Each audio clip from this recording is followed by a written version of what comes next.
कई लोगों के द्वारा यह सोचा जाता है कि जब पति पत्नी आपस में सहमत हो जाते हैं तो तलाक होने में केवल 2 मिनट ही लगते हैं और इसी सोच के कारण ही हमें कई परेशानियों का सामना करना पड़ता है। अगर आप महिला हैं और आपने आपसी सहमति से तलाक का केस किया है और फर्स्ट मोशन पर ही आपको पता चलता है कि मेरे पति ने मेंटेनेंस देना ही बंद कर दिया है, तो ऐसी स्थिति में आप क्या करेंगे? और अगर आप हस्बैंड हैं और आपको पता चलता है कि फर्स्ट मोशन होने पर पत्नी ने अपने जो बाकी केस हैं वह विड्रॉ करने से मना कर दिया है, तो ऐसी स्थिति में आप क्या करेंगे? ऐसी कई सारी दिक्कतें भी होती हैं आपसी सहमति के तलाक के केस में। यह लगती तो बहुत छोटी है लेकिन आगे जाकर परेशानी होती है।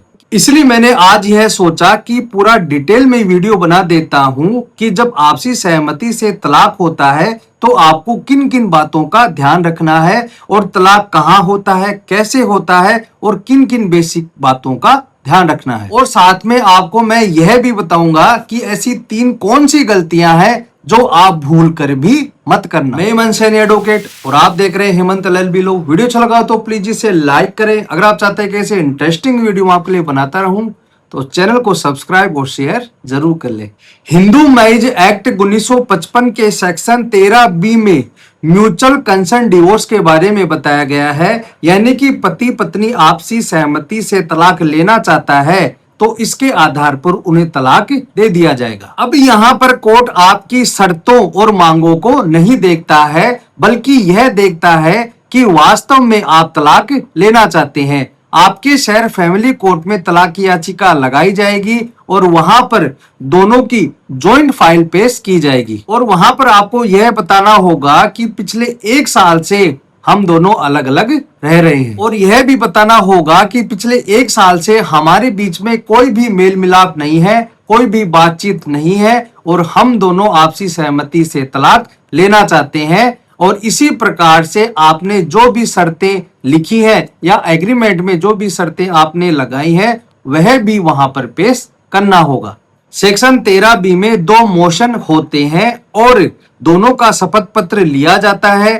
फर्स्ट मोशन के बाद हस्ताक्षर करके कार्रवाई को जारी रखा जाता है और उसमें 6 महीने की तारीख दी जाती है, लेकिन मैक्सिमम जो डेट होगी वह 18 महीने से कम होगी, जिसे हम कानूनी भाषा में कूलिंग पीरियड कहते हैं। कूलिंग पीरियड देते समय कोर्ट आपको यह कहता है कि आप कूल हो जाएं, आप एक बार देख लें, आप सोच लें कि आप जल्दबाजी में यह फैसला तो नहीं ले रहे हैं। कई केसों में यह देखने को भी मिलता है कि पति पत्नी कूलिंग पीरियड के समय में आपस में राजीनामा कर लेते हैं और दोनों साथ में रह जाते हैं और वह केस है वह भी विड्रॉ कर लेते हैं। लेकिन कई मामलों में ऐसा देखने को नहीं मिलता है। ज्यादातर मामलों में ऐसा होता है कि सेकंड मोशन होने पर भी पति पत्नी तलाक ही चाहते हैं और कोर्ट यह देखता है कि इन दोनों की आपस में नहीं बन रही है और यह तलाक ही चाहते हैं, इस कारण से उन्हें तलाक की डिक्री दे दी जाती है। आपकी जानकारी के लिए यह भी बता दूं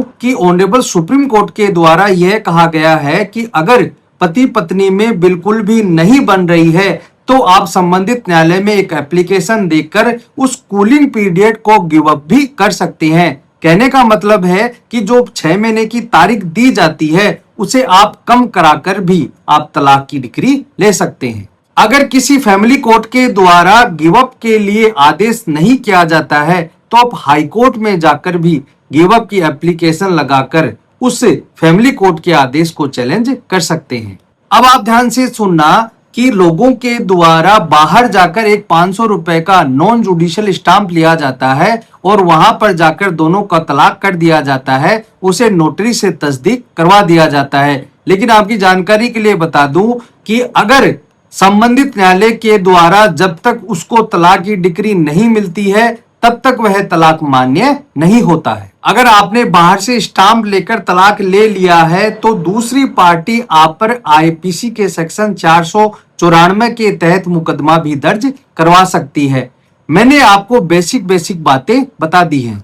अब आप ध्यान से सुनना कि ऐसी कौन सी 3 गलतियां हैं जो आपको भूल कर भी नहीं करनी है। सबसे पहली गलती तो यह है कि आपके द्वारा फैमिली कोर्ट में 3-4 पेज की एप्लीकेशन लिखी जाती है और वहां पर मूव कर दी जाती है। उनकी आपस में क्या शर्तें हैं, उन्होंने क्या डिसाइड किया है और क्या एग्रीमेंट किया है। जो ये सारी बातें हैं उन्हें नहीं लिखा जाता है और बाहर जो आपने एग्रीमेंट लिखा है उसे भी कोर्ट में पेश नहीं करते हैं। आप उस एग्रीमेंट को न्यायालय में पेश करें ताकि जुडिशियल रिकॉर्ड बने और कोई भी पार्टी जल्दी नहीं बदले। उस एग्रीमेंट में हर बात को क्लियर एक्सप्लेन करना है कि हस्बैंड वाइफ को किस प्रकार से प्रॉपर्टी देगा या किस प्रकार से एलिमनी देगा, और वाइफ को यह पता करना है कि जो एलिमनी की राशि आएगी वह एक साथ कैसे आएगी, डीडी के जरिए आएगी या एफडी कराई जाएगी। इसके अलावा अगर आपके बच्चे हैं तो उनकी कस्टडी कब व किसको दी जाएगी, इसके बारे में भी एग्रीमेंट में मेंशन होना चाहिए। और हस्बैंड को उस एग्रीमेंट में यह भी लिखवाना है कि पत्नी कब कब अपने बाकी जो मुकदमे हैं उनको विड्रॉ करेगी और पत्नी किस तारीख को विड्रॉ करने के लिए जाएगी।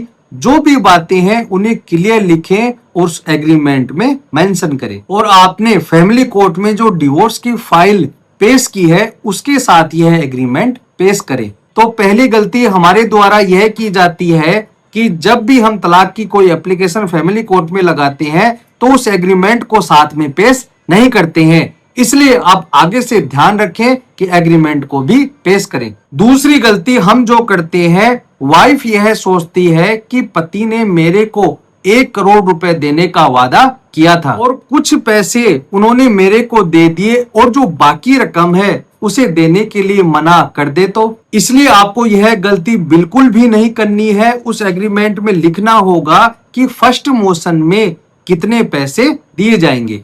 मेक श्योर क्योंकि चेक आपको नहीं लेना है, क्योंकि चेक बाउंस हो जाता है और उसके लिए आपको अलग से मुकदमा करना पड़ता है। आप कैश अमाउंट भी ना लें क्योंकि यह कैश रिकॉर्ड पर नहीं होता है। सबसे बेस्ट तरीका यह है कि या तो आप डीडी करवा ले या उस अमाउंट की आप एफडी करवा ले और जो डीडी के नंबर है उस एग्रीमेंट में लिखवा ले।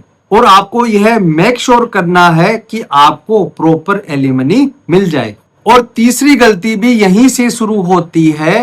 पति साइड की ओर से यह सोचा जाता है कि अगर हम पत्नी को मेंटेनेंस दे दें और पत्नी बाकी मुकदमों को अगर वह विड्रॉ करने से मना कर दे तो आपको यह ध्यान रखना है कि जब भी म्यूचुअल कंसेंट डिवोर्स यानी आपसी सहमति से तलाक याचिका लगाई जाती है तो उसमें यह लिखें कि फर्स्ट मोशन के बाद पत्नी ने जहां जहां पर भी मुकदमे किए हैं वहां पर एप्लीकेशन लगाकर उन मुकदमों को विड्रॉ करेगी। जब भी राजीनामा हो जाता है तो चाहे 125 सीआरपीसी की एप्लीकेशन हो चाहे डोमेस्टिक वोलेंस की प्रोसीडिंग हो, केवल एक एप्लीकेशन लगाकर पत्नी उन केसों को विड्रॉ करवा सकती है। लेकिन जो 498 AIPC की धारा है उसे आप हाई कोर्ट में जाकर 482 CRPC अब नई धारा 528 BNSS के तहत केस करवा सकते हैं। इसके अलावा यदि आपके खिलाफ 498 व 406 IPC के तहत कोई मुकदमा चल रहा है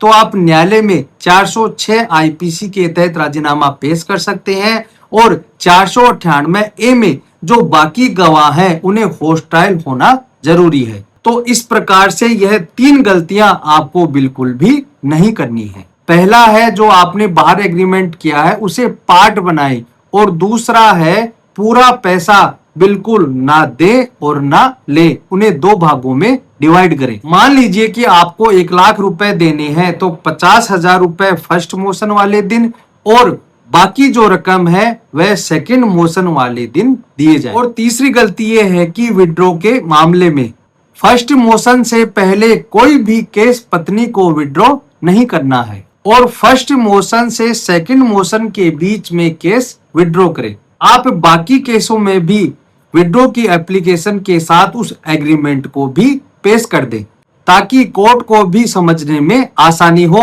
और आगे भविष्य में आपके साथ किसी भी प्रकार की धोखाधड़ी ना हो। तो दोस्तों आज के लिए इतना ही। वीडियो अच्छा लगा हो तो प्लीज इसे लाइक करें। अगर आप चाहते हैं कि ऐसे इंटरेस्टिंग वीडियो आपके लिए बनाता रहूं तो प्लीज चैनल को सब्सक्राइब जरूर से करें ताकि ऐसे इंटरेस्टिंग और नॉलेजेबल वीडियो आपके लिए बनाता रहूं। धन्यवाद।